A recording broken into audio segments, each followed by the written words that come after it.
Welcome back to Cord Cutting Today, where we break down some of the biggest stories happening in the world of cord cutting, including today, Disney's dramatically cutting back its spending on traditional cable TV networks. We'll tell you what's happening and why. Optimum Cable TV is being accused of junk fees on its internet services, driving up the price of internet. A local attorney general is going after them. We'll tell you what's happening. And Tubi, Pluto TV, and the Roku channel are seeing strong growth and represent a significant portion of overall viewing in the United States in April, and some of them are more popular than what you would probably consider much bigger streaming services. We'll break these down and a whole lot more in a minute. First though, if you want to learn more about any of these stories, I will put a link to each story I talk about in the show notes and in the first pinned comment, so you can read them for yourself and come up with your own opinion. I'd love to hear from you. If you're new here, do me a favor, hit that subscribe button, hit that thumbs up, let YouTube know you enjoy what we do here. It really does help us. With that said, let's dive into it. Bob Iger, the CEO of Disney, had a talk at a convention with Nathanson. And according to that report, according to what he said, Disney is pretty dramatically cutting back on spending on traditional TV or cable TV networks, as many of us would like to call them. This comes as Disney's been making a lot of changes to try to make streaming and other areas more profitable. Disney, like many TV providers, are running into a big issue. Not only is subscriber revenue dropping as cord cutting grows, but ad revenue is dropping. And I get a lot of questions about that. Luke, I see ads everywhere. How's ad revenue dropping if ads are flooding everything? That's because advertisers are paying less for those ad spots. Round numbers, these aren't real numbers, but this gives you a good idea of what's happening. If 5 to 6 years ago I paid $100 for a 30-second ad on a popular TV show, I may only be paying $80 because now I have more options, right? I can go to Disney Plus, I can go to Netflix, I can put my ads all over the web. There's many places to put ads. That's driven down what people have been able to or charge for their ad spots. Doesn't sound like much, but when you suddenly consider the fact that, hey, that's across the entire year of the network, that's a lot of money gone, even going from $100 to $80 per ad spot. It adds up to millions or a lot more across the whole industry. Now with this, Disney says that they're going to focus on making more big name content. One of his complaints with streaming, Disney's approach to it, was that they focused on volume rather than quality. They created a lot of very good or good content instead of making just a handful of excellent, great shows. And he says he wants to focus on making great shows and that he's carefully watching everything going out, keeping his basically eyes on the projects. And that's what he wants to do going forward. Now with this, Bob Iger has been making some big changes, reducing the amount of content out there.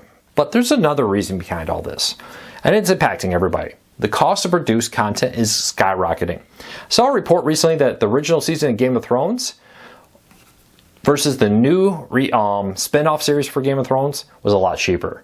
You're paying significant, like 3 times or more per episode for a spin-off series of Game of Thrones versus the original. A lot of this has to do with the materials and needs of creating the shows and just the overall expenses of the special effects and other things that go into these shows has significantly ramped up the cost of the shows. Now, no matter how hard you work, it's very hard to predict what shows will be successful versus what won't. And because of that, we're seeing a growing trend of companies relying on well-known hits to become successful versus some of the lesser-known shows that they've done in the past. That's why like King of the Hill is coming back, spin off the Game of Thrones. Those are more surefire bets versus unknown shows. So look for that to become a continued trend in the world of television. All right, let's keep moving along. Optimum Cable TV has been hiding an internet junk fee, charging as much as $6 a month for a service fee on top of its advertised price. Now the Attorney General of Connecticut is going after them to stop them from doing this and force them to refund the money to customers. Now junk fees are not new, very popular in television. There is a push at the federal government level to pass laws that would ban this, of course, what they call all-in pricing. No more, and this is not just for cable, but for hotels and other places. No more like, hey, one advertised rate for your hotel, but then there's a resort fee and other fees that add up and make it significantly more expensive. Because of that, cable television and others have been looking at different spots to offset revenue. And now several companies have been trying out fees on internet. Seems like Connecticut's having none of it and is going after them to try to stop it. We'll see how successful that will be.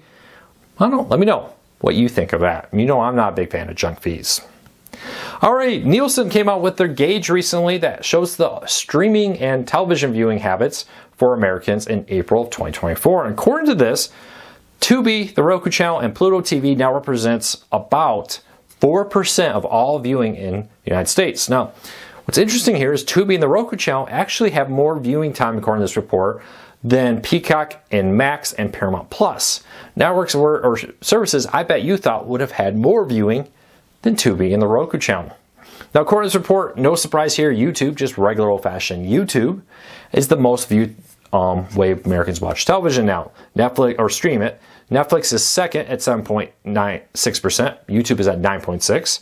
Prime Video is in third place at 3.2% of all viewing. Hulu On Demand at 3.1%. Disney Plus at 1.8%. Tubi at 1.7%. The Roku channel at 1.4%. Peacock at 1.3%. Max at 1.2%. Paramount at 1%. And the Pluto TV at 0.8%. Does it surprise you? I want to hear that Tubi and the Roku channel are more popular than Max in viewership than Max, Paramount Plus, or Peacock. I'm actually surprised to see Peacock above Max because Max and Paramount Plus have significantly more subscribers. But subscribers don't always mean a lot of viewing. With that, I think I try to trigger the voice activation somehow on this.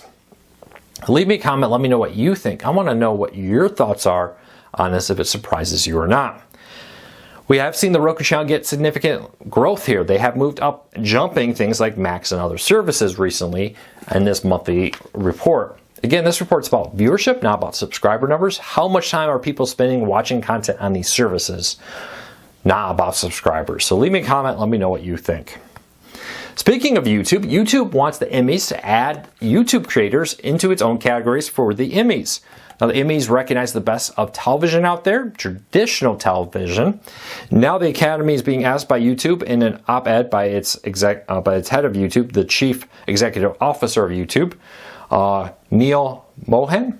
I hope I pronounced that. If I did it wrong, very dyslexic, very sorry. But he penned an op-ed, originally published in the Hollywood Reporter and then published on Google's own blog for YouTube, where he asked the Emmys to consider adding categories alongside primetime television for YouTube creators. He argued that Mr. Beast and other creators create some of the most watched content. Honestly, many of it more watched than some of the stuff that airs on cable networks out there nowadays.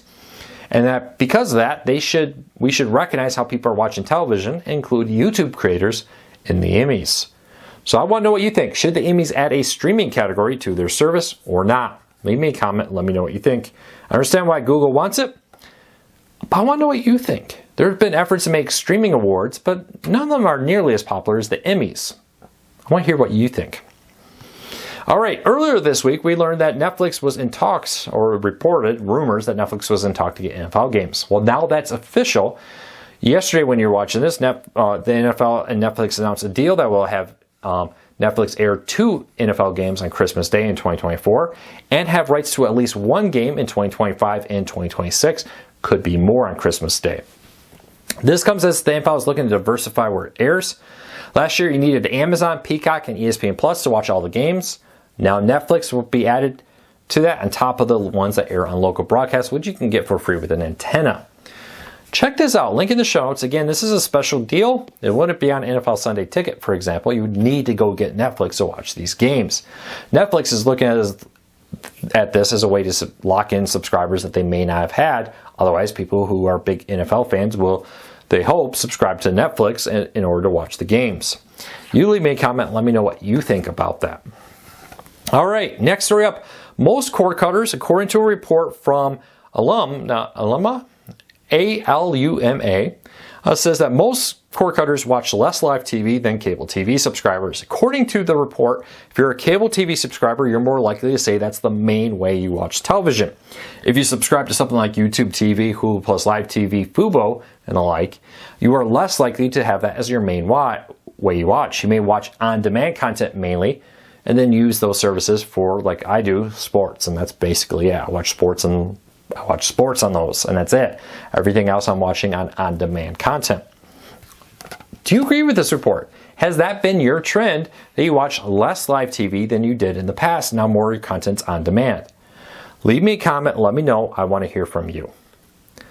And lastly, if you're looking for a deal, our deal of the day today is the Roku Stream Stick 4K. This is a very nice streaming player for just $34. A great price out there. This is the streaming stick I take when I travel to hotels and the like. You can check it out. $34 down from $49.99. Link in the show notes. No Q&A today. I'm heading out. I got some stuff to do for dinner tonight. I'll be back again tomorrow with another video. But leave me a question. Start with a question for Luke. I'm answered a few in the comments instead of doing this. I'll keep answering more in the future. I really appreciate your support. Until next time, take care, be safe. I'll talk to you all again real soon.